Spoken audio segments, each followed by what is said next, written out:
എന്താ സംഭവം? അറിയില്ല, ഞാനിപ്പോ എത്തിയുള്ളൂ. ഇന്നും കിട്ടിയില്ലേ? കിട്ടി. എന്തായിരുന്നു വിഷയം? ഞങ്ങൾക്ക് ഇങ്ങനെ ഒരു PR ഏജൻസി ഇല്ല. ഒരു PR ഏജൻസിയുമായിട്ടും ഒരണാ പൈസ ഞങ്ങൾ മുടക്കിയിട്ടുമില്ല. ഞങ്ങൾക്ക് അങ്ങനെ ഒരു പ്രതിച്ഛായ നിർമ്മാണ സംവിധാനത്തിന്റെ ആവശ്യമേ ഇല്ല. കുറെ നാളായി ഇത് തുടങ്ങിയിട്ട്. ഇന്നെനിക്ക് രണ്ടിലൊന്നറിയണം. മലപ്പുറത്തെ സംബന്ധിച്ച് നമ്മുടെ യൂത്ത് കോൺഗ്രസ് നേതാവിന് ആകെ സങ്കടവും പ്രയാസവും പ്രതിഷേധവും ഒക്കെ ഒരോളം സൃഷ്ടിക്കാൻ തന്നെയാണ് ഈ സദാശിവം വന്നിരിക്കുന്നത്. എന്തായിരുന്നു യൂത്ത് കോൺഗ്രസ് നേതാവെ വർഗീയ കലാപം ഉണ്ടാക്കാൻ പര്യാപ്തമായ പ്രചാരണം? അതിതായിരുന്നു. നീ എന്താണ് ഉദ്ദേശിക്കുന്നത് വത്സ? ലോകമെമ്പാടുമുള്ള ഇസ്ലാം മതവിശ്വാസികളും അതോടൊപ്പം തന്നെ മതവിശ്വാസം ഉള്ളവരും ഇല്ലാത്തവരും ഒക്കെ പരിശുദ്ധതയോടുകൂടെ കരുതുന്ന പരിശുദ്ധ ഖുർആനെ കേരളത്തിൽ ഗോൾഡ് സ്മഗ്ലിംഗിന് ഉപയോഗിച്ചു എന്ന് പറഞ്ഞവർ ആരാണ്? നിങ്ങളാണ് പറഞ്ഞത്. ഞാൻ അല്പം ഡീസന്റ് ആയി പോയതുകൊണ്ട് നിന്നെ പോലെ തറയാവാൻ എന്നെ കൊണ്ട് പറ്റില്ല കേട്ടോ. അതിന് അച്ചടി മഷി പുരട്ടിയവരുണ്ട്, ദൃശ്യചാരത നൽകിയവരുണ്ട്, മാപ്പ് പറഞ്ഞിട്ടുണ്ടോ? ഖേദം പ്രകടിപ്പിച്ചിട്ടുണ്ടോ? അതുകൊണ്ട് ഇപ്പൊ എന്താ?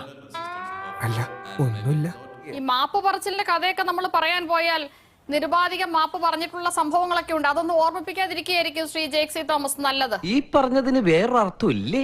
ഏയ്, അങ്ങനെ പ്രത്യേകിച്ച് അർത്ഥമൊന്നുമില്ല. മാനനഷ്ട കേസിൽ തോറ്റുപോയ കഥകളൊക്കെ ഒരുപാട് കേരളത്തിന്റെ പത്രപ്രവർത്തന ചരിത്രത്തിൽ ഉണ്ടായിട്ടുണ്ട്. അല്ല, നമുക്കിപ്പോ അതിലേക്കൊന്നും പോവാതിരിക്കുകയായിരിക്കും നല്ലത്. പക്ഷെ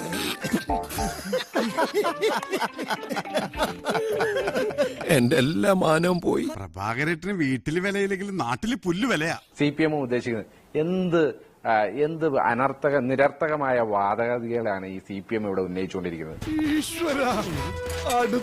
അതായത് ഒരു PR ഏജൻസി മുഖ്യമന്ത്രിയുടെ വാർത്താ സമ്മേളനത്തിന് ഇടയിലേക്ക് വർഗീയ പരാമർശം കുത്തിക്കയറ്റിയിട്ട് അവർക്കെതിരെ കേസെടുക്കില്ല, അവർക്കെതിരെ അന്വേഷണം വേണ്ട, ഓരോന്നോരോന്നെ പുറത്തേക്ക് വന്നോണ്ടിരിക്കുകയാണല്ലോ. അത് ഹിന്ദു വിശദീകരിക്കട്ടെ എന്ന് പറഞ്ഞാൽ നിങ്ങൾ ആരോടാ ഇത് പറയുന്നത്? ഇത് സാമാന്യ ജനത്തിന് സാമാന്യ ബോധമില്ലാതെ ഇതുവെല്ലാം വിശദീകരിച്ചാൽ ഇത് ആരോടാ പറയുന്നത്? കിട്ടിയാ? ഇല്ല, ചോദിച്ചു വാങ്ങിച്ചു. ഈ കിട്ടുന്നതിലേക്ക് എനിക്ക് സന്തോഷമേ ഉള്ളൂ. ഇനിയും കിട്ടാൻ വേണ്ടി ഞാൻ പ്രാർത്ഥിക്കാം. അതവിടെ നിൽക്കട്ടെ. ഇവിടെ ജയിക്ക് കുറെ അധികം കാര്യങ്ങൾ. ഇവിടെ കോൺഗ്രസ് എന്തോ മാപ്പ് പറഞ്ഞില്ല. ഇവൻ എന്നെ കൊണ്ട് പോകുള്ളെന്ന് തോന്നുന്നു. ഒരാവേശത്തിലെടുത്ത് ചാടി വേണ്ടായിരുന്നു അല്ലേ? എന്തിനാണ് സാർ കോൺഗ്രസ് മാപ്പ് പറയേണ്ടത്? ഇതാരാണ് ഈ ഖുറാനിന്റെ കള്ളക്കടത്തിന്റെ കാര്യം പറഞ്ഞത്? ആരാണ്? ഞങ്ങളാണോ പറഞ്ഞേ? അതൊന്നും എനിക്കറിയാൻ മേല. ഇങ്ങനെ എന്തെങ്കിലുമൊക്കെ പറയുമ്പോഴേ എന്റെ മനസ്സിനൊരു സന്തോഷം ഉണ്ടാവുള്ളൂ.